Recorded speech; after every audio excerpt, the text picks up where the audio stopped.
नहीं देखा ऐसा हमको तोरे जैसा नहीं देखा ऐसा।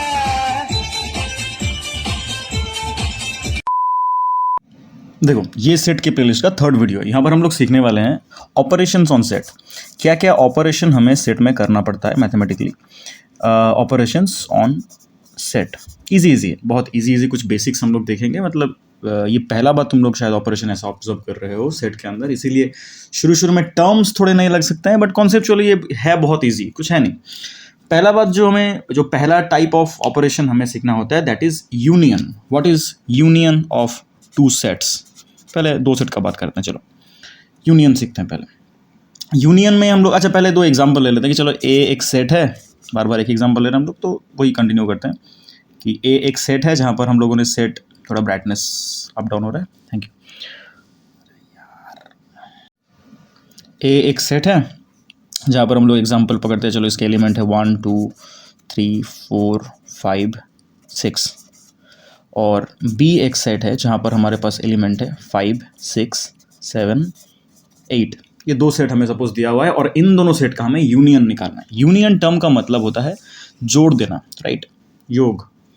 यूनियन टर्म का मतलब इस सेट के सेंस में कैसे बनेगा, देखो हम लोग उसको लिखेंगे ऐसे, ए यूनियन बी।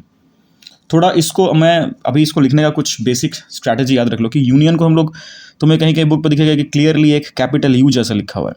मैं इसको कैपिटल यू जैसा डायरेक्टली लिखने नहीं बोलता हूँ, थोड़ा सा इसको वाइड करके लिखो ताकि हमारे पास यूनिवर्सल सेट और यूनियन का डिफरेंस क्लियर रहे हमारे, एटलीस्ट हमारे पास जब हम लोग लिख रहे हैं। तो यू को थोड़ा सा अलग से लिखो, कैपिटल यू को, और यूनियन को थोड़ा सा अलग से लिखो। हालांकि वो यू ही लिखना होता है, बट थोड़ा सा ऐसे वाइड कर दो या लेंथ छोटा रखो, हाइट कम रखो, ऐसा कुछ बेसिक स्ट्रैटेजी फॉलो करके तुम यूनियन और यूनिवर्सल सेट का यू के अंदर डिफरेंस रख सकते हो, ठीक है। अच्छा, इसका मतलब क्या होता है, अभी पहले बता दें कि यूनियन करने के बाद जो रिजल्ट आएगा that will also be a set. दो सेट को जब तुम यूनियन करोगे, यूनाइट करोगे, तो उसका एक आंसर सेट ही आएगा, वो कोई नंबर नहीं है, कोई और डेटा नहीं है। The union of two sets will always be another set, okay. So इसका आंसर ऑलवेज एक सेट के फॉर्म में ही आएगा। कैसे लिखेंगे? ए यूनियन बी को पहले ए के सारे एलिमेंट लिख दो, 1 2 3 4 5 6, फिर बी के सारे एलिमेंट लिख दो। लेकिन तुम्हें याद रखना है कि अगर ए और बी में कोई चीज़ कॉमन है, जैसे कि यहाँ पर देखो 5 6 यहाँ पर भी है, यहाँ पर भी है, तो यूनियन लिखते हुए तुम उन कॉमन चीज़ों को रिपीट नहीं करोगे, क्योंकि 5 6 यहाँ पर मैंने एक बार लिख दिया, तो ये बी जब लिखेंगे तब ये 5 6 दोबारा लिखने का ज़रूरत नहीं है। We will start with 7 directly, 7 8, ये हो गया ए यूनियन बी। इतना सिंपल सा बात है। तो याद रहेगा कि जब हम लोग कोई दो सेट का यूनियन लिख रहे हैं, अगर कोई एलिमेंट कॉमन रहे, नहीं भी रह सकता है, अगर कोई एलिमेंट कॉमन रहे दोनों सेट में, तो उसको हम लोग एक ही बार लिखेंगे, दो बार रिपीटेटिवली नहीं लिखेंगे। अगर यहाँ पर रहता कि सर यहाँ पर 3 है इसके साथ, और एग्जाम्पल पकड़ते चलो इसके साथ 3 और एक एलिमेंट है इसके अंदर, यहाँ पर भी देखो 3 है, लेकिन हम लोग लिखेंगे 3 को एक बार ही, तो जो कॉमन एलिमेंट है उसको दो बार नहीं लिखेंगे, बट सारे एलिमेंट्स को दोनों का जोड़ के लिख देंगे। ये हो गया यूनियन। इतना सिंपल सा बात है। अभी जब हम लोग ऐसे यूनियन करेंगे, क्योंकि हम लोग इसके पहले डिफरेंट टाइप्स ऑफ सेट्स देख लिए हैं, नल सेट क्या होता है, फिर सिंगलटन सेट क्या होता है, फिर यूनिवर्सल सेट क्या होता है। अगर तुम वो वाला वीडियो नहीं देखे हो अभी तक, तो I will highly prefer you to go for the second lecture of this playlist. उसके अंदर हम लोगों ने वो सब चीज़ बहुत डिटेल में डिस्कस किया विथ एग्जाम्पल, कॉन्सेप्चुअली। और उसको देखने के बाद तुम अभी इस यूनियन की कुछ प्रॉपर्टीज जो हम लोग डिस्कस करने वाले हैं वो समझ पाओगे कि यूनियन जो ऑपरेशन है इसके अंदर कुछ स्पेसिफिक प्रॉपर्टीज होते हैं, जो प्रॉपर्टीज को फॉलो करते ये ऑपरेशन कंटिन्यू करता है। तो वो हम लोग अभी प्रॉपर्टीज देखेंगे कि क्या क्या प्रॉपर्टी है यहाँ पर जो यूनियन में अप्लाई होता है। देखो पहला प्रॉपर्टी क्या पढ़ेंगे हम लोग प्रॉपर्टीज के अंदर, यूनियन का प्रॉपर्टीज के अंदर, कि यहाँ पर सर कम्यूटेटिविटी प्रॉपर्टी फॉलो होता है, कम्यूटेटिव लॉ जो होता है। फॉर एग्जाम्पल, अगर तुम ए यूनियन बी निकालो और बी यूनियन ए निकालो, दोनों सेम आएगा। सॉरी, यहाँ पर थोड़ा सा यूनियन लिखने का तरीका चेंज हो गया, बट ये है यूनियन ही, ठीक है। तो ए यूनियन बी और बी यूनियन ए का आंसर सेम आएगा। तुम अगर इनको आगे पीछे करके लिखो तो यहाँ पर जो आंसर आएगा, क्योंकि हम लोग पहले ही पढ़ चुके थे कि सर सेट में सीक्वेंस मैटर नहीं करता, तो तुम नंबर्स को आगे पीछे करोगे तो तब भी आंसर सेम आएगा टेक्निकली। पहला number. Second number, associativity law भी यहाँ पर फॉलो होता है। फॉर एग्जाम्पल, तुम्हारे पास अगर 3 सेट है, तुम अगर ए यूनियन बी पहले किए, उसके रिजल्ट के साथ सी का यूनियन किए, तो जो रिजल्ट आएगा that will be equal to A बाद में यूनियन किए बी और सी के यूनियन के आंसर के साथ, ऐसा, तो दोनों का आंसर सेम आएगा। इसको हम लोग बोलते हैं एसोसिएटिव लॉ। हो गया तीसरा नंबर। तीसरा जो लॉ बहुत इंपॉर्टेंट है, जो सबसे ज़्यादा इस जनरली काम आता है, वो है कि कोई एक सेट के साथ तुम अगर फाई का या नल सेट का यूनियन करो तो आंसर क्या आएगा, वो सेट खुद आएगा। ठीक है, क्योंकि फाई में तो कोई एलिमेंट है नहीं, इसीलिए सिर्फ ए ही आ जाएगा आंसर में। और इसको हम लोग बोलते हैं लॉ ऑफ आइडेंटिटी या लॉ ऑफ आइडेंटिटी एलिमेंट। क्यों? क्योंकि ये जो फाई है ना, इसको हम लोग बोलते हैं आइडेंटिटी। क्यों बोलने का तरीका, मतलब रीजन क्या है, सोच के देखो कि ए के साथ, इस टॉपिक ऐसा है कि ए के साथ कौन से सेट का यूनियन करने से ए खुद आएगा, उसको हम लोग बोलते हैं आइडेंटिटी। तो ये हो गया phi is the identity set of A. ये हर सेट के लिए ट्रू है, तो इसको हम लोग बोलते हैं law of identity element. Next, कि एक सेट के साथ उसके खुद का अगर हम लोग यूनियन बनाए तो वो खुद बनेगा। सिंपल सी बात है कि तुम अगर ए के साथ ए का बनाओ तो तुम्हें तो बोला गया है कि रिपीट नहीं करना है। तुम अगर जब पहले ए को लिखोगे 1 2 3 तो दूसरे ए में तो रिपीट हो जा रहा है, रिपीट करने का जरूरत नहीं है, तो डायरेक्टली ए ही हो जाएगा उसका आंसर। इसको हम लोग और एक नाम से बोलते हैं, इसका नाम होता है आइडेम्पोटेंट लॉ। आइडेम्पोटेंट लॉ, ये लॉ के कुछ नाम याद रखो, ये आता है कभी कभी कॉम्पिटिटिव एग्जाम्स में, छोटे मोटे एमसीक्यू में पूछा जाता है। Okay, and the last but not the least, कि अगर तुम यूनिवर्सल सेट के साथ, यूनिवर्सल सेट हम लोग देख लिए थे पहले के साथ, अगर तुम ए का यूनियन करो, कोई भी सेट का यूनियन करो, तो आंसर वो यूनिवर्सल सेट खुद आता है। ठीक है, बस ये सिंपल सा बात है, क्योंकि यूनिवर्सल सेट बड़ा है, उसका एक सबसेट है ए, तो यूनिवर्सल सेट के जब सारे एलिमेंट तुम लिख दोगे, उसके अंदर ए के एलिमेंट्स तो लिखना ऑलरेडी हो चुका है। अगर तुम कोई भी रैंडम से एग्जांपल लेके देखो, ए तो उसके अंदर से ही बिलोंग कर रहा है, मतलब ए के एलिमेंट्स तो वहाँ से बिलोंग कर रहा है, because A is a subset of universal set, तो आंसर तो यूनिवर्सल सेट ही आएगा। तो ये हो गया कुछ बेसिक डिस्कशन अबाउट यूनियन। अभी इसके बाद जो सेकेंड ऑपरेशन है वो हम लोग करेंगे इंटरसेक्शन। तो सेकेंड टाइप ऑफ ऑपरेशन हम लोग जो सीख रहे हैं that is intersection of two sets. For example वही दोनों सेट लेते हैं जो हम लोगों ने पहला एग्जांपल में लिया था। ए सेट है 1 से लेके 6 तक, बी सेट है 5 से लेके 8 तक, और इसमें हमें इंटरसेक्शन कैलकुलेट करना है। तो इंटरसेक्शन लिखने का तरीका है कि ए और ऐसा उल्टा, यूनियन का उल्टा, जो यूनियन था उसका साइन जो यू था उसको उल्टा करके लिख दो, दैट इज इंटरसेक्शन, और कुछ नहीं। ठीक है, तो अभी इंटरसेक्शन इस न्यूमेरिकल में क्या होगा, इंटरसेक्शन मतलब होता है कि दो सेट के अंदर क्या क्या कॉमन है। इंटरसेक्शन बेसिकली मीन्स कॉमन ढूंढो, तो कहाँ दो सेट के अंदर या 3 सेट तुम्हें जो भी दिया हुआ है उनके अंदर कॉमन कौन सा एलिमेंट है, जो एलिमेंट कॉमन होगा उसको ही एक सेट में लिख दो। जस्ट लाइक यूनियन दो सेट का एक सेट ही होता था, इंटरसेक्शन भी एक सेट ही होगा, इसको भी हम लोग सेट फॉर्म में ही लिखेंगे। तो ए में और बी में कौन कौन कॉमन है, 5 6 कॉमन है, तो हम लोग 5 और 6 को लिख देंगे इंटरसेक्शन है बोल के, बस इतना सिंपल सा क्वेश्चन। तो इंटरसेक्शन बेसिकली मीन्स व्हाट, कि the common elements between the set of common elements between two sets, 2 और मोर सेट्स, कि 2 और 3 या 4 जितने भी सेट हैं उनके अंदर इंटरसेक्शन मतलब क्या होता है कि इंटरसेक्शन दो सेट के अंदर जो एलिमेंट कॉमन है उनको लेके एक अलग सेट बना दो, that set will be the intersection between these two sets. Okay, अब इसके भी कुछ प्रॉपर्टीज हैं एज यूजुअल, जैसे हम लोगों ने यूनियन का प्रॉपर्टी पढ़ा, इसके भी कुछ प्रॉपर्टीज हैं। तो देखो इसके अंदर हमें कौन से प्रॉपर्टीज को पढ़ना है। पहला बात तो जो वहाँ पर था वो यहाँ पर सेम फॉलो होता है कि द कम्यूटेटिव लॉ। इसमें क्या होता है कि अगर तुम ए और बी का इंटरसेक्शन पहले करो, मतलब ए इंटरसेक्शन बी करो और बी इंटरसेक्शन ए करो, दोनों का आंसर सेम आएगा। सेकेंड, यहाँ पर एसोसिएटिविटी भी फॉलो होता है। फॉर एग्जांपल अगर हम लोग ए और बी का इंटरसेक्शन पहले निकाल के उसके साथ सी का इंटरसेक्शन निकाले, that will be the equal value of कि ए का इंटरसेक्शन ऐसे बी और सी के इंटरसेक्शन के आंसर के साथ करना, इसको हम लोग बोलते हैं एसोसिएटिव लॉ, राइट। इसको हम लोगों ने यूनियन में भी देखा, फॉलो होता है। थर्ड लॉ, थर्ड प्रॉपर्टी इसका क्या होता है कि सर अगर हम लोग फाई के साथ ए का इंटरसेक्शन करें, that will be equals to phi. याद रखना, फाई के साथ ए का इंटरसेक्शन कर दो, यूनियन में ऑपोजिट था, अगर तुम ए और फाई का यूनियन करो तो आंसर ए आ रहा था, और फाई और ए का इंटरसेक्शन करो तो फाई ही आएगा, आगे पीछे लिखने से कोई चेंज नहीं आएगा। फोर्थ, अगर ए के साथ तुम यूनिवर्सल सेट का करो तो, कि सर अगर यूनिवर्सल सेट के साथ मैं इंटरसेक्शन कर रहा हूँ कोई एक सेट का, तो उसका आंसर ए ही आएगा। क्यों आ रहा है, थोड़ा सोच के देखो। यूनिवर्सल सेट के अंदर मैं एग्जाम्पल पकड़ रहा हूँ, चलो 1 से लेके 100 तक है, एक एग्जाम्पल पकड़ते ही, चलो वो यू है हमारा, और ए एक सेट है जहां पर मैं बोल रहा हूं 2 4 और 6 है, सिंपल सा 2 4 और 6 है। तो यूनिवर्सल सेट के साथ अगर मैं ए का इंटरसेक्शन निकाल रहा हूं, मतलब बेसिकली हम लोग क्या फाइंड आउट कर रहे हैं कि इन दोनों सेट में क्या कॉमन है, right. That was the basic idea behind intersection, कि दो सेट के अंदर क्या कॉमन है उसको हमें एक सेट के फॉर्म में लिखना है। That is like all about intersection. तो इन दोनों में क्या देखो, तुम अगर इसका सीरीज देखो कि वहाँ पर भी तो 1 2 3 4 करते करते 100 तक पहुंचा है ना, तो यहाँ पर भी तो 2 4 6 आएगा कहीं पर, यहाँ पर भी 2 4 6, तो कॉमन कौन हुआ? 2 4 6 ही हुआ। तो यही तो ए सेट है। तो यूनिवर्सल से, इसीलिए यूनिवर्सल सेट के साथ जब तुम कोई भी सेट का जो उसका सबसेट होगा, क्योंकि हर एक सेट यूनिवर्सल सेट का ही सबसेट है। यहाँ पर मैंने छोटा सा एग्जांपल लेके ए को समझाया। यूनिवर्सल सेट मतलब इस दुनिया के सारे एलिमेंट्स को, सब कुछ को लेकर जो सेट बनेगा, दैट इज यूनिवर्सल सेट। तो तुम जो भी सेट बना लो वो तो यूनिवर्स का ही पार्ट होगा। तो वो बड़ा जो लार्जर यूनिवर्सल सेट है उसका ही कोई ना कोई सबसेट होगा। तो अगर सबसेट हुआ मतलब उसके एलिमेंट तो पहले से इसमें बिलोंग कर रहे हैं, तो कॉमन तो यही वाला सेट होगा, क्योंकि ये यहाँ पर भी है, यहाँ पर भी है, तो कॉमन जो होगा वो ए वाला सेट ही होगा। तो यूनिवर्सल सेट के साथ कोई भी एक सेट का तुम अगर इंटरसेक्शन निकालो, the answer will always be the set itself. ठीक है। अच्छा, अगर उसके साथ मतलब एक सेट के साथ तुम उसके खुद को अगर इंटरसेक्शन करो तो भी तो कॉमन वही आएगा। तो उसके देखो, ए के साथ ए का क्या कॉमन है? ए खुद कॉमन है, मतलब ए के साथ 2 4 6, 2 4 6 के साथ और एक बात तुम ब्रैकेट लगा के 2 4 6 को स्टडी कर रहे हो कि क्या कॉमन है, तो 2 4 6 तो पूरा ही कॉमन होगा, मतलब ए इंटरसेक्शन ए ही होने वाला है। सिंपल सा बात है, इसको थोड़ा सोचने से ही आइडिया क्लैरिफाई हो जाएगा, राइट।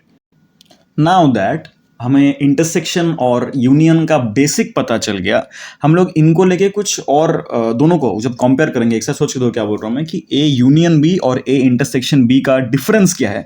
इसको कुछ देर अपने दिमाग में लाइक सोचो, थोड़ा ब्रेनस्टॉर्मिंग करो इसको लेके, कि इन्हीं दोनों सेट को जब मैं यूनियन में लिख रहा था। अच्छा, यहाँ पर थोड़ा समझने के लिए इसी पेज में लिख देता हूँ मैं कि सर ए यूनियन बी क्या था हमारे पास, कि 1 से लेके 2 3 4 5 6 7 8 सारे element except repeating any element. Okay, तो इन दोनों का जो आइडिया है, इन दोनों को एक बार अपने दिमाग के अंदर सोचो क्या हो रहा है, कि ए यूनियन बी और ए इंटरसेक्शन बी कैसे डिफरेंट है। बहुत इजीली समझ में आ जाएगा कि सर ए यूनियन बी में हमें सब के सब लिखना है और ए इंटरसेक्शन बी में सिर्फ वही लिखना है जो ए में भी है और बी में भी है। तो यहां पर देखो, मैं कुछ इंपॉर्टेंट टर्म्स को यूज करूंगा अभी, जिसके थ्रू हम लोग इन दोनों को भी सेट बिल्डर फॉर्म में कंस्ट्रक्ट कर पाएंगे, और ये समझना बहुत जरूरी है।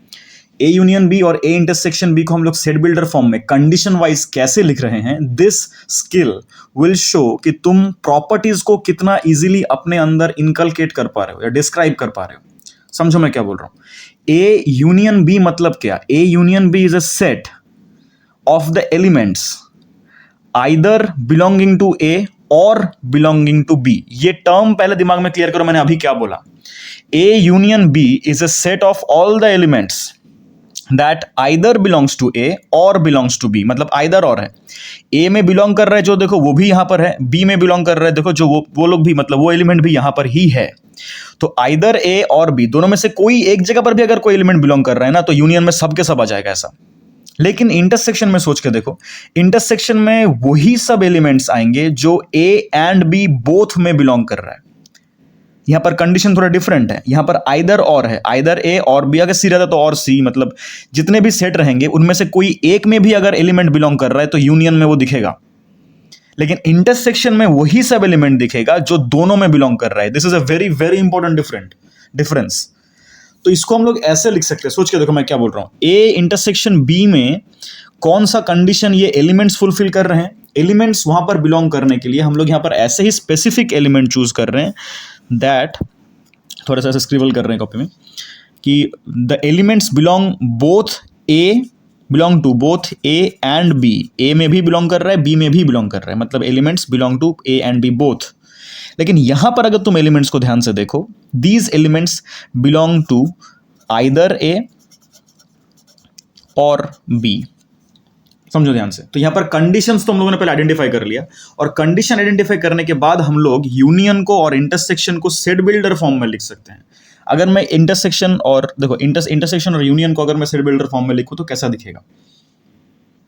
देखो, A union B can be written as a set of x such that x belongs to A और x belongs to B. Either और का बात कर रहे हैं, देखो और में होगा कि आइदर ए में बिलोंग कर रहा है और बी में बिलोंग कर रहा है। अगर दोनों में से कहीं एक जगह पे बिलोंग करेगा तो वो देखो मेन सेट के अंदर आ जाएगा। एक सच दैट, इसका प्रॉपर्टी बोला गया क्या, कि वो ए में बिलोंग करेगा या फिर बी में बिलोंग करेगा। बस, तो ये हो गया A union B. Similarly A intersection B क्या होगा? अगर हम लोग इंटरसेक्शन का बात सोचे तो ए और बी बोथ में आना चाहिए, राइट। तो ऐसा सेट में क्या होगा कि X, A intersection B is a set of x such that x belongs to A and also X belongs to B. तो सिंपली अगर तुम सोचो, यहां पर टर्म का डिफरेंस क्या है, देखो यूनियन में और बैठ रहा है और इंटरसेक्शन में एंड बैठ रहा है। बाकी सेट बिल्डर फॉर्म का कॉन्सेप्ट यहीं पर तुम्हारा क्लियर हो जाएगा कि इसके प्रॉपर्टीज कैसे हो रहे हैं कि हम लोग यहाँ पर इसको फॉलो कर रहे हैं। तो ये बहुत बहुत इंपॉर्टेंट डिफरेंशिएशन है। तुम्हें कॉन्सेप्चुअली इन दोनों का डिफरेंस क्लियर करने के लिए सेट बिल्डर फॉर्म का ये जान लेना बहुत ज़रूरी है कि और एंड में क्या डिफरेंस है। ठीक है, अभी आते हैं इसका और एक कॉम्बाइंड एक प्रॉपर्टी है जहाँ पर जो प्रॉपर्टी में इंटरसेक्शन और यूनियन दोनों का आइडिया अप्लाई होने वाला है, that is known as distributive law. Distributive law है क्या, ये हम लोगों ने बचपन में देखा था, इनटू और एडिशन सब्ट्रैक्शन में देखा था। एक बार छोटा सा एग्जांपल दिखा दूं तुमको कि suppose a into B plus C एक ब्रैकेट में ऐसे दिया हुआ है, तो तुम इसको डिस्ट्रीब्यूटिव लॉ के मुताबिक अलग अलग करके मल्टीप्लाई कर सकते हो कि सर एक बार a के साथ b पहले मल्टीप्लाई कर लो, बीच में प्लस देके a के साथ c को मल्टीप्लाई कर लो, मतलब a देखो दोनों में डिस्ट्रीब्यूट हो गया, मतलब a का जो इनटू ऑपरेशन था, जो मल्टीप्लिकेशन वाला ऑपरेशन था, वो दोनों में डिस्ट्रीब्यूट हो गया, तो वैल्यू सेम रहता है। क्या ऐसा कोई प्रॉपर्टी यहाँ पर इंटरसेक्शन और यूनियन में फॉलो होता है, वही दिखाने के लिए डिस्ट्रीब्यूटिव लॉ का हम लोग पढ़ाई करेंगे। देखो क्या है, मतलब लॉ क्या है दोनों का। इसमें दो लॉ हमको याद रखना पड़ेगा डिस्ट्रीब्यूटिव लॉ में कि सर अगर ए यूनियन करें हम लोग बी इंटरसेक्शन सी के साथ, मतलब बी इंटरसेक्शन सी का वैल्यू निकाल के पहले ए से यूनियन करें तो उसका आंसर इक्वल आएगा। अगर हम लोग ऐसा कर दे कि यूनियन वाला ऑपरेशन दोनों में डिस्ट्रीब्यूट कर दे, मतलब ए यूनियन बी पहले करें और ए यूनियन सी करे और दोनों के बीच में इंटरसेक्शन करे, तब भी आंसर सेम, क्योंकि यहाँ पर इंटरसेक्शन था, यहाँ पर इंटरसेक्शन था बी इंटरसेक्शन सी में, तो हम लोग ये यूनियन वाला ऑपरेशन पहले डिस्ट्रीब्यूट कर दिया ओवर इंटरसेक्शन। ये होता है, ये फॉलो होता है, ये ट्रू है। दूसरा, इसका उल्टा भी ट्रू है, मतलब अगर हम लोग पहले बाहर वाला ऑपरेशन अगर इंटरसेक्शन रखे और अंदर में यूनियन रखे तब भी सेम होगा, मतलब अगर हम लोग इंटरसेक्शन का ऑपरेशन को दोनों में डिस्ट्रीब्यूट कर दे तब भी वो ट्रू होने वाला है। क्या है सर वो, ए इंटरसेक्शन बी और इधर ए इंटरसेक्शन सी का आंसर का यूनियन इससे इक्वल होगा। ये हो गया डिस्ट्रीब्यूटिव प्रॉपर्टी। तो ये फॉलो होता है, इसके प्रूविंग का न्यूमेरिकल हमें दिया जाएगा, तो हम लोग कैसे प्रूव करेंगे, पहले LHS निकाल लेंगे, फिर RHS निकाल के दोनों को इक्वल दिखा देंगे। ठीक है, कोई भी सेट को लेके, बस सिंपल सा बात है। तो ये सब बेसिक कुछ प्रॉपर्टी हमें याद रखना पड़ता है। ये हो गया first two operation, that is क्या क्या लेके, यूनियन और इंटरसेक्शन, इन दोनों को लेके फर्स्ट टू प्रॉपर्टी है। इसके बाद हम लोग और दो प्रॉपर्टी के बारे में पढ़ेंगे, आते हैं उनमें। देखो नेक्स्ट ऑपरेशन है difference of sets. Difference of set मतलब इसको लिखने, अच्छा पहले वही एग्जांपल लेते हैं हम लोग जो प्रीवियस दोनों न्यूमेरिकल में लिए कि एक सेट लेते हैं 1 2 3 4 5 6 तक, और बी एक सेट लेते हैं 5 6 7 8। इन दोनों सेट का हम लोग डिफरेंस निकालेंगे। तो एज यूजुअल डिफरेंस निकालने का तरीका क्या होता है, मतलब लिखने का तरीका क्या होता है कि a minus B, right. a minus B मतलब क्या होगा, इसमें देखो बहुत सारी चीज़ हमको समझना ज़रूरी है जो कि डिफरेंट है यूनियन और इंटरसेक्शन से। क्या कि a माइनस बी टर्म का एकदम सिंपल टर्म में अगर तुमको मैं वर्ड वाइज याद रखने का एक हिंट दूँ तो that will be a minus B is also a set, but यहाँ पर कौन से एलिमेंट बिलोंग करेंगे, इसके अंदर वही एलिमेंट बिलोंग करेंगे जो a में है लेकिन b में नहीं है। मतलब पहला जो सेट रहेगा, पहला सेट माइनस सेकंड सेट जो रहेगा, चाहे वो b माइनस ए हुआ तो उसके रिगार्डिंग होगा। a माइनस बी मतलब होगा a में है b में नहीं है। सिमिलरली b माइनस ए होगा b में है लेकिन a में नहीं है। ऐसे कौन से एलिमेंट्स है, देखो देखे करके देखते हैं। पहला वाला देखते हैं, a माइनस बी मतलब a में है लेकिन b में नहीं है। ऐसा कौन सा वाला, b में नहीं है मतलब जो b और a का कॉमन सेक्शन है, देखो वही तो होगा b में ना, यही तो a में भी है b में भी है। तो ऐसे कौन से एलिमेंट है जो a में प्रेजेंट है लेकिन b में एब्सेंट है, वो ऐसे होगा, ये कॉमन वाला छोड़ के बाकी सब, मतलब 1 2 3 4। So basically this is the section, this is the element, the list of elements और द सेट ऑफ एलिमेंट्स जो सेट ऑफ एलिमेंट्स जो a में बिलोंग कर रहा है, बट वो एलिमेंट्स नहीं लिखेंगे जो इंटरसेक्शन में कॉमन है। मतलब इतना सा याद रखो कि a में है b में नहीं है, इतना सा लिस्ट याद रख लो भाई। जो इंटरसेक्शन में रहेगा वो तो b में भी है, लेकिन इंटरसेक्शन छोड़ के बाकी, इंटरसेक्शन के एलिमेंट छोड़ के बाकी जो एलिमेंट्स हैं उनको सेट में ये कर दो, सेट कर दो, सेट में एलिमेंट बना दो, तो वो बन जाएगा a minus B. Similarly b minus A क्या होगा, b के अंदर वो एलिमेंट जो इंटरसेक्शन में बिलोंग नहीं कर रहा, कौन है वो, 7 और 8, बस हो गया। तो ये हो गया b माइनस ए, 7 and 8, बस इतना सिंपल सा है, a minus B, b minus A. अभी तुमको यहाँ पर क्लियरली दिख रहा है कि सर यहाँ पर तो कम्यूटेटिव प्रॉपर्टी फॉलो नहीं होने वाला, मतलब जो प्रॉपर्टीज हम लोग लिस्ट देख रहे थे, इसके प्रॉपर्टी अगर हम लोग देखें that will clearly be seen that a minus B is not equals to b minus A. Right. देखो दिख रहा है क्लियरली कि sir A minus B minus A equal नहीं होने वाला। और एक प्रॉपर्टी जो कभी कभी एग्जाम में आता है, बहुत रेयर है, इसको बहुत कॉमन नहीं है बट फिर भी जान लो कि यहाँ पर भी डिस्ट्रीब्यूटिव प्रॉपर्टी इंटरसेक्शन और यूनियन के साथ साथ फॉलो होता है, मतलब डिस्ट्रीब्यूटिव होता है। फॉर एग्जांपल अगर मैं 3 सेट का बात करूँ, सर ए बी सी हमारे पास है, तो ए के साथ मैं डिफरेंस निकाल रहा हूँ बी यूनियन सी का, सपोज वो डिस्ट्रीब्यूट हो जाएगा A minus B union A minus C में, ये फॉलो होता है।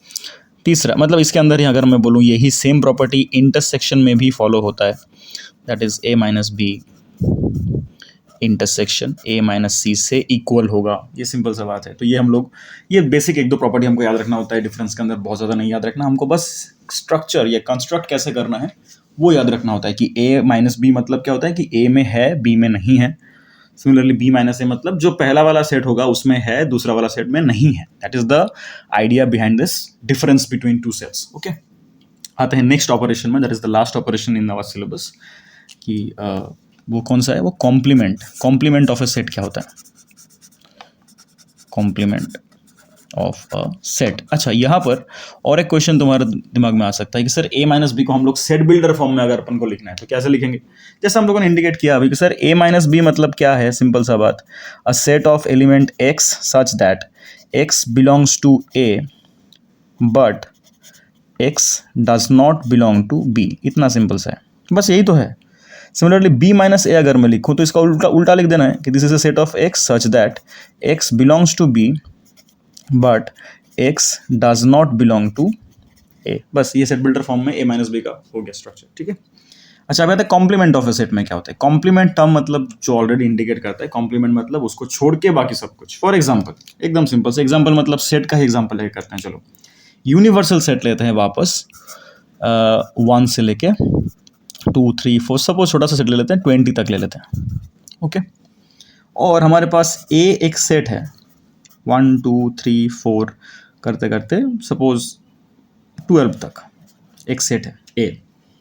तो हमको क्लियर दिख रहा है कि sir A is a subset of U, है ना, U के एलिमेंट इसके अंदर सबसेट बना हुआ है। तो अभी मैं अगर A कॉम्प्लीमेंट लिखना चाहूँ, उसका लिखने का तरीका ऐसा है, या फिर A to the power C भी लिख सकते हो उसको, A कॉम्प्लीमेंट। ये दोनों का मतलब सेम है। ये मतलब होता है कि सर जो U में बाकी एलिमेंट्स पड़ा हुआ है उसको हम लोग बोलेंगे A कॉम्प्लीमेंट, मतलब U माइनस A। बस ये हो गया हमारा A का मतलब इस एग्जांपल में क्या होगा सर, उसका वैल्यू कि 1 से लेके 20 तक U के अंदर है और 1 से लेके 12 तक अगर A के अंदर हुआ तो A कॉम्प्लीमेंट मतलब क्या बचा, 12 के बाद जो एलिमेंट A में नहीं है वही। इसका मतलब क्या, U में है A में नहीं है, राइट। मतलब 13 से लेके 13 14 15 करते करते 20 तक ये सारे एलिमेंट्स आर A कॉम्प्लीमेंट। बस इतना सा है, इतना सा ही है। कॉम्प्लीमेंट मतलब A को छोड़ के बाकी जितने एलिमेंट रहेंगे, that is the complement of A। मतलब यहाँ पर अगर तुम सोच के देखो कि A कॉम्प्लीमेंट में जो एलिमेंट है और A में जो एलिमेंट है, ये दोनों देखो ना यूनियन होके ही देखो यूनिवर्सल सेट बना रहा है ना। A के अंदर तुम सोच के देखो A कॉम्प्लीमेंट में क्या क्या आया। A कॉम्प्लीमेंट में आया सर 13 से लेके 20 तक। तो ये सारे एलिमेंट्स का यूनियन ही तो ये यूनिवर्सल सेट है, तब ना इसका बाकी एलिमेंट यहाँ पर बिलोंग कर रहा है। कॉमन सेंस का बात है। लेकिन तुम सोच के देखो A कॉम्प्लीमेंट के साथ A का कोई चीज़ कॉमन नहीं आएगा, मतलब उसका इंटरसेक्शन में कोई एलिमेंट नहीं आएगा, वो फाई होने वाला है, वो एम्प्टी सेट होने वाला है ना। वो तो रूल ही है, क्योंकि सर कॉम्प्लीमेंट के अंदर वही सब एलिमेंट्स आएंगे जो A में नहीं है, राइट। यूनिवर्सल सेट में है लेकिन A के अंदर वो काउंट नहीं हुआ, ऐसे एलिमेंट्स को ही तो हम लोग कॉम्प्लीमेंट में लिखने वाले हैं ना। तो कॉम्प्लीमेंट में हमेशा उस सेट के साथ उसका इंटरसेक्शन 5 होता है और उसी सेट के साथ उसका union is always universal set. ये सब बेसिक कुछ आइडियाज हैं। तो ये हो गया हमारे पास 4 जो ऑपरेशन था। तो अभी सबका तुम बोलोगे सेट बिल्डर फॉर्म सर लिख रहे हैं तो इसका भी लिख दीजिए। तो A कॉम्प्लीमेंट का देखो तुम सेट बिल्डर फॉर्म क्या होगा, मतलब अगर मैं A कॉम्प्लीमेंट का सेट बिल्डर फॉर्म लिखूं तो ये सिंपल से तो पता रहा है कि sir this is an set of X such that X does not belong to A। बस X, अच्छा, और तुम इसको और बेटर इंप्रूव कर सकते हो कि sir X set of X such that X belongs to U but X does not belong to A। ऐसा लिखना बेटर होगा, इससे बेटर है ये लिखो, ओके, कि U में तो सर बिलोंग कर रहा है बट A में बिलोंग नहीं कर रहा है। तो ये हो गया हमारे 4 बेसिक ऑपरेशंस ऑन सेट जो हमें पढ़ना है अभी, और इसके रिगार्डिंग डिफरेंट न्यूमेरिकल्स हमें करना है। आई होप यूमेरिकल्स के तुम डायरेक्टली अटेंड कर पाओ, क्योंकि हम लोगों ने एग्जाम्पल भी यहाँ पर देख लिया कैसे एग्जाम्पल अटेंड करना होता है। ए माइनस बी क्या है, बी माइनस ए क्या है, इंटरसेक्शन क्या है, क्या नहीं। इसके साथ हमें और एक चीज़ जो पढ़ना होता है, दैट इज जो थोड़ा विजुअलाइज करने के लिए हमें हेल्प करता है, वो एक विजुअल रिप्रेजेंटेशन ऑफ सेट के ऑपरेशंस हैं, दैट इज वेन डायग्राम। तो हम लोग जब वेन डायग्राम को देखेंगे इसके बाद, वो और क्लियर कर देगा हमारे इस अंडरस्टैंडिंग को, ये 4 तरह के जो डिफरेंट हम लोगों ने ऑपरेशंस देखा उसके अंडरस्टैंडिंग को। तो आते हैं अभी वेन डायग्राम में।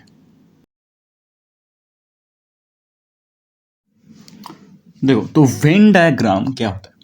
पहले बात तो कोई भी सेट और उसके जितने ऑपरेशंस हम लोग देखे अभी तक, वो सारे के सारे ऑपरेशंस को और सेट को हम लोग विजुअली रिप्रेजेंट कर सकते हैं थ्रू अ डायग्राम। उसके कुछ रूल्स हैं, कुछ रूल्स एंड रेगुलेशन है उसको ड्रॉ करने का, बट हर एक ऐसे ऑपरेशन को और सेट को हम लोग विजुअली रिप्रेजेंट कर सकते हैं हमारा अंडरस्टैंडिंग को और बेटर करने के लिए। वो तरीका, वो विजुअलाइज करने का तरीका जो मैथमेटिकली अप्रूव्ड है, is known as Venn diagram.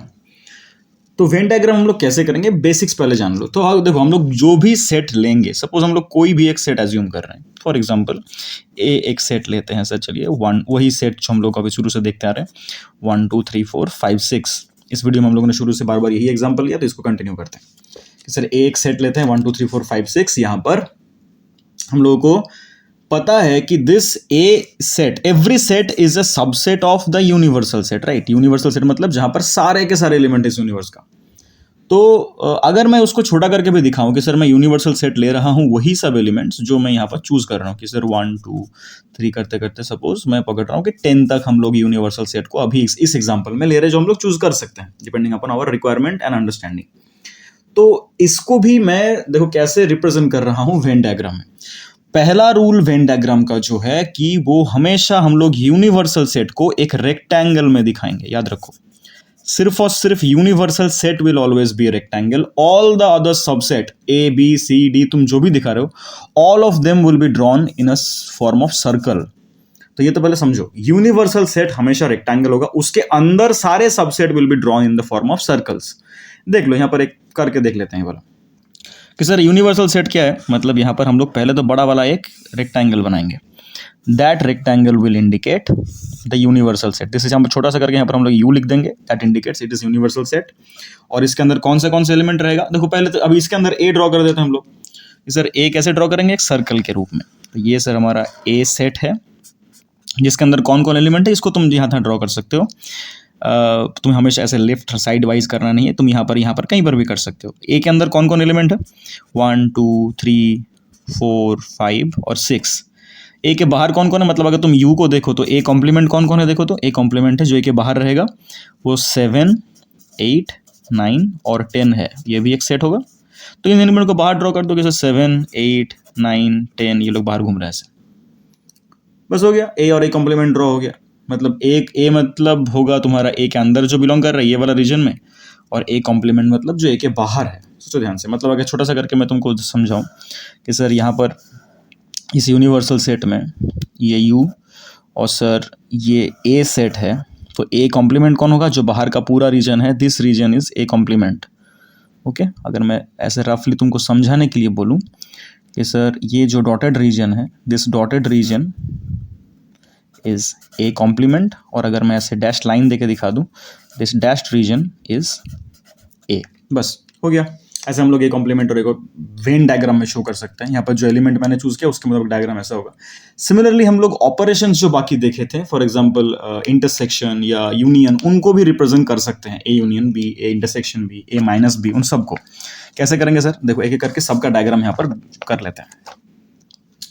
देखो ये यूनिवर्सल सेट है, पहला वाला बॉक्स हम लोग देख रहे हैं, इसमें हम लोग suppose A union B draw करेंगे। कैसे करेंगे, तो सर ए एक सेट है और बी भी एक सर्कुलर सेट होगा, लेकिन उसको ड्रॉ करने से पहले हम लोग यहाँ पर और एक चीज़ देख लेते हैं। देखो कि सर ए में जो एलिमेंट्स हैं उनमें अगर कोई कॉमन एलिमेंट बी में आ गया तो उसको हम लोग, उसी को एलिमेंट्स को हम लोग लिखते हैं ना इसमें इंटरसेक्शन में। मतलब ए इंटरसेक्शन बी क्या होता है कि जो ए में भी है बी में भी है, कॉमन वाला सेक्शन है, कॉमन वाला रीजन है। तो अगर ए और बी कॉमन है कुछ उसके अंदर, तो हम लोग उसको, उन दोनों सेट को ऐसे ड्रॉ करते हैं। ये जो रीजन है, समझो ध्यान से क्या बोल रहा हूँ, ये जो रीजन है, मतलब अगर मैं पूरा को देखूँ, ये सेट सर ए है और ये बी सेट है, तो ए यूनियन बी कौन सा होगा? ए यूनियन बी मतलब ये पूरा रीजन ए और बी को मिला के टोटल जो रीजन है, ये टोटल रीजन हो जाएगा ए यूनियन बी का। लेकिन अगर यहीं पर मैं सपोज ए इंटरसेक्शन बी दिखाने का कोशिश करूं, तो वो कौन सा रीजन है जो ए में भी है और बी में भी है? That is the only this part, है ना। This part is only A intersection B. इसका मतलब क्या होता है sir? A intersection B indicates what, कि the common region of A and B. तो देखो ये वाला डायग्राम में भी दिखा रहा है कि ये वाला रीजन कॉमन है ए और बी के अंदर। तुम बोलोगे सर अगर ऐसा हुआ कि ए और बी में कोई कॉमन एलिमेंट है ही नहीं, फॉर एग्जाम्पल मैं दिखा रहा हूं कि सर सी एक्स सेट लेते हैं, चलिए सी एक्स सेट लेते हैं 1 2 3 और डी एक्स सेट लेते हैं 4 5 6। तो सर इनमें तो कुछ कॉमन है ही नहीं। इन दोनों का अगर मैं यूनियन करूं तो अलग बात है कि सर सी यूनियन डी में सब के सब आ जाएगा। कहां से कहां तक? 1 से लेके एकदम 6 तक। लेकिन इसको जब तुम सी इंटरसेक्शन डी करोगे, ये तो 5 आएगा आंसर, क्योंकि यहां पर तो कुछ कॉमन है ही नहीं। तो ऐसे सेट में जहां पर कुछ कॉमन नहीं आता ना, इनका एक स्पेशल नाम है। इनको हम लोग बोलते हैं, जो जहां पर इस ऐसे टाइप के सेट का बात कर रहे हैं जहां पर कोई कॉमन नहीं है, मतलब ये वाला प्रॉपर्टी जहां पर फॉलो होगा, ऐसे एलिमेंट्स को, ऐसे सेट को हम लोग क्या बोलते हैं? जहां पर दो सेट के अंदर कुछ कॉमन नहीं है, ये एक स्पेशल केस है। इसको हम लोग बोलते हैं डिसजॉइंट सेट। डिसजॉइंट सेट मतलब डिसजॉइंट सेट मतलब होता है जिसके अंदर कोई जगह पर ज्वाइन होगा ही नहीं वो लोग। मतलब अगर मैं डिसजॉइंट सेट को ड्रॉ करूं इस सी और डी को, देखो वो ऐसा होगा कुछ, तो सी यहां पर और डी अलग से ड्रॉ कर दो कहीं पर भी, सी यहां पर डी यहां पर, क्योंकि सी के अंदर जो एलिमेंट्स है 1 2 3 और डी के अंदर जो एलिमेंट है क्या क्या है 4 5 6। तो ये तो कुछ कॉमन है ही नहीं। कहां पर तुम लोग ज्वाइंट होंगे? कहां पर तुम इंटरसेक्शन कहां पर ड्रॉ करोगे? इसके लिए तो इंटरसेक्शन आएगा ही नहीं। इसके लिए इंटरसेक्शन 5 है बोल के हम लोग इनको ज्वाइन करेंगे ही नहीं, समझे? तो ये हो गया ए यूनियन बी, ये हो गया इंटरसेक्शन बी, और यही हो गया ऐसा रिप्रेजेंटेशन जहां पर कोई इंटरसेक्शन नहीं होता। अभी सर अगर मुझे इसको, यही सब क्वांटिटीज को नंबर वाइज शो करना है, अभी हम लोग आते हैं सब्ट्रैक्शन में भी आएंगे, मतलब डिफरेंस बिटवीन टू सेट में भी आएंगे। अगर हमें नंबर वाइज शो करना है, वो कैसे करेंगे? देखो वो भी देख लो कैसे प्रेजेंट करेंगे सर। ए और बी जो हम लोग सेट ले रहे थे बार बार वही को लेते हैं, और इसमें हम लोग क्या करेंगे? नंबर वाइज दिखाएंगे ए यूनियन बी और ए इंटरसेक्शन बी क्या है, देखते हैं। तो पहले हम लोग एज यूजुअल यूनिवर्सल सेट को ड्रॉ करेंगे। ये हमारा U यूनिवर्सल सेट है, इसके अंदर हम लोग ए बी को ड्रॉ करेंगे। देखो क्योंकि यहाँ पर कॉमन है, 5 और 6 कॉमन है, तो डायग्राम कुछ ऐसे करेंगे कि जहाँ पर इंटरसेक्शन आए। ए और ये है B, ये A लिख देते हैं और इसको थोड़ा साइड करके यहाँ पर B लिख देते हैं। ओके, तो देखो ये वाला रीजन तो कॉमन है। ये वाले रीजन में कौन कौन आएगा? यहाँ पर सिर्फ वही नंबर आएंगे जो दोनों में कॉमन है। कौन कौन है वो? 5 और 6। तो इस रीजन में हम लोग 5 और 6 को ड्रॉ करेंगे। ए में कौन कौन बचा? देखो तो ए में 5 6 छोड़ के 1 2 3 4 बचा, तो 1 2 3 4 यहाँ पर लिख दो। और बी में कौन कौन बचा? 7 और 8। ये हो गया ए यूनियन बी और ए इंटरसेक्शन बी को शो करने का तरीका इन वेन डायग्राम। यहीं पर देखो तुम्हारा आइडिया ऑलरेडी क्लियर हो जाएगा ए माइनस बी कैसे ड्रॉ करना है। ए माइनस बी मतलब क्या? जो ए में है लेकिन बी में नहीं है, ऐसे कौन से एलिमेंट्स है? 1 2 3 4 है।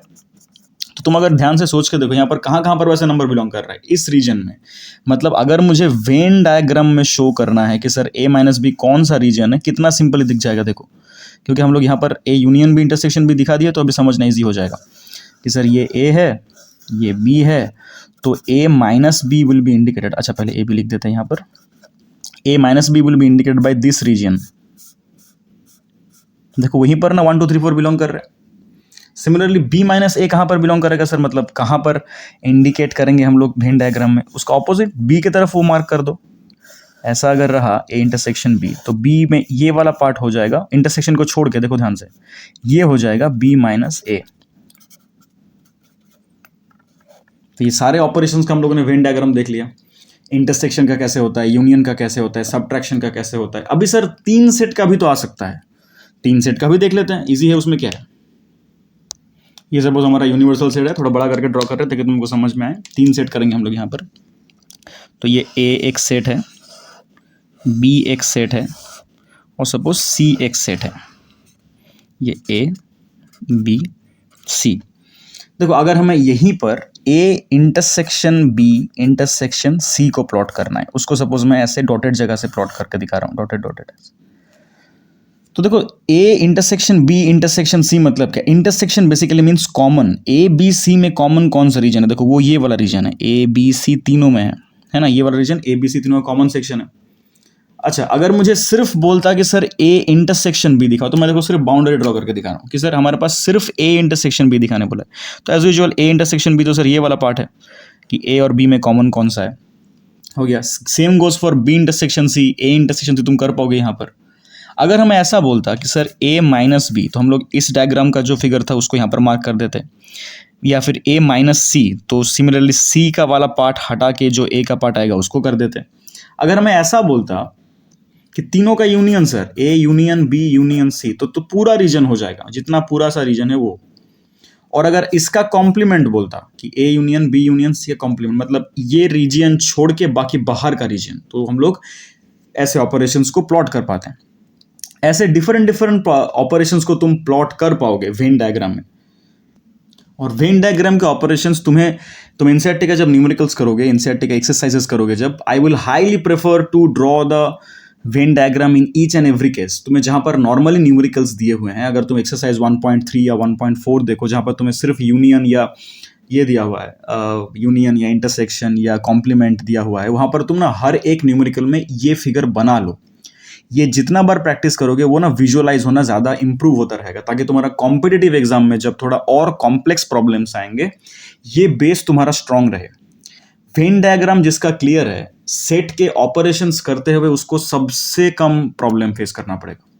सेट के ऑपरेशंस में मैक्सिमम कॉन्सेप्ट ये वेन डायग्राम ही क्लियर कर देगा तुम्हारा। तो वेन डायग्राम को तुम जितना बार रिपीट करोगे, हालांकि हमारे एनसीईआरटी के सिलेबस में अभी जो अपडेटेड सिलेबस है वहाँ पर ज़्यादा करके नहीं दिया हुआ है वेन डायग्राम, बहुत कम है, और प्रीवियस सिलेबस में था काफ़ी ज़्यादा करके, और कुछ एक्स्ट्रा फार्मूलाज भी थे 3 सेट के रिगार्डिंग, मल्टीपल सेट्स का डिफरेंट फार्मूलाज थे, कार्डिनल नंबर को लेकर फार्मूलाज थे, वो सब सिलेबस से अभी रिड्यूस सिलेबस में हट गया है। तो but I will highly prefer you to go through all the sums like that, कि तुम नॉर्मली सॉल्व तो कर रहे हो कि सर मुझे ए और बी ऐसे दिया हुआ है, मैंने नॉर्मली सॉल्व कर लिया फार्मूला वाइज या स्ट्रक्चर वाइज, लेकिन ये करने के साथ साथ तुम वेन डायग्राम भी प्लॉट करके देख लो कि Venn diagram is telling you the same thing और नॉट।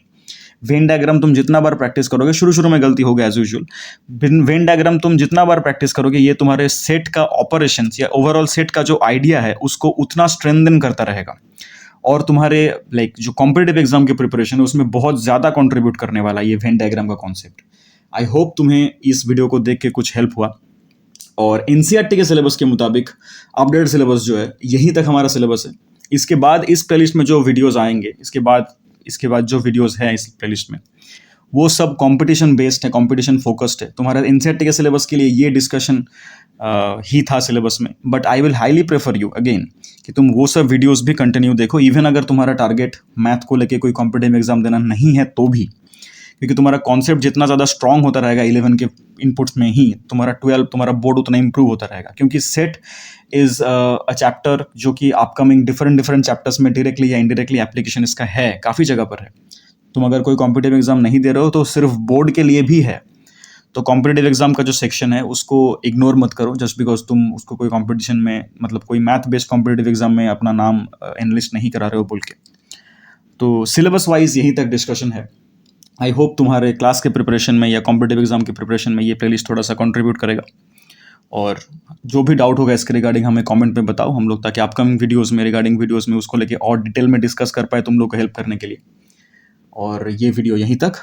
जय श्री राम मित्रों, हर हर महादेव।